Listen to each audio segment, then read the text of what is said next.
Hello once again, it's Dave Christensen coming to you once again from the basement here at homeandgarden911.com. Today I'd like to talk to you about a potential disaster lurking in your basement. I had one here and I'm going to show you exactly what I'm talking about in the form of this old oil tank that I'm leaning against. When we first moved here about 7 or 8 years ago, I was lining up an oil company to deliver oil for our heating oil for our winter was coming, and the man was smart enough to come down and inspect the tank. It was a matter of procedure for him. We had never had an oil tank before. We always lived in a city. We had natural gas fired heat, but this house has oil heat, and it was a new experience for us. So he pointed out to me a potential hazard, and I agreed with him.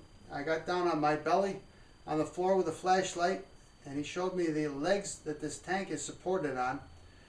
The tanks are made of pipe, and they're threaded into the brackets on the bottom of the tank. This house was built in 1968, so it's over 40 years old. And over the course of all those years, this cellar is damp, and at times it's a little wet in the spring when the water table is high. It never floods, but it does get a little damp around the edge of the foundation. But what effect that had over the years, it rotted away those pipe legs. And I don't mean just corroded the pipe legs. It wasn't just rusty. They were actually rotted. There was pieces missing, chunks missing from the actual pipe. It was heavy wall pipe, and you could see through it in some places. So naturally, I was as concerned as he was that this tank was ready to flop over on its side, and he bowed out. He opted out. He didn't want anything to do with this. He didn't want to deliver oil here anymore because he didn't want it to become his liability, and I didn't blame him.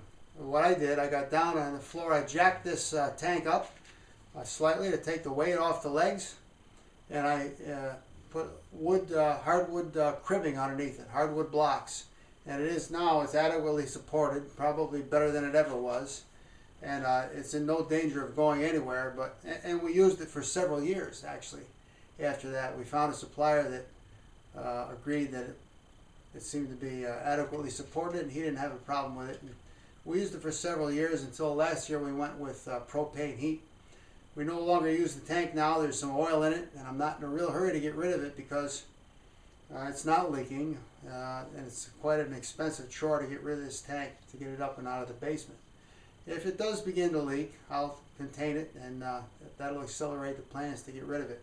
What I'm going to do is walk around in front of the camera, and I'm going to pick it up and I'm going to show you the wood blocking. And I would encourage you, well, let me talk while I walk. Excuse me one moment while I grab the camera, and we'll continue in one moment. Now you can see the tank here, and here's the wood blocking that I have. Cribbing, or dunnage it's called, hardwood blocks. I jacked it up, and in so doing I knocked the pipe legs off. They were all rotted, they weren't worth anything, and I got it supported all the way around on the wood blocks. It's not going anywhere. Now it is not leaking, and I keep my eye on it. As soon as it does, I'm going to get rid of this tank in a hurry. So in summary, what I really want to point out, the main point of this whole video is if you have an oil tank in your basement, and it's an old one, 30 or 40 years old, or if your basement is wetter than mine, you can see a little evidence of a little residual water. It's dry now, but you can see the rust around that railroad spike. It does get a little wet once in a while, but the water goes around in that French drain. See the cut in the concrete? The water goes around the edge of the foundation and it doesn't come out on the floor. We've never had a problem with flooding. But if you have a wet basement, or wetter than this one, you need to take a close look at those legs that the tank is supported on.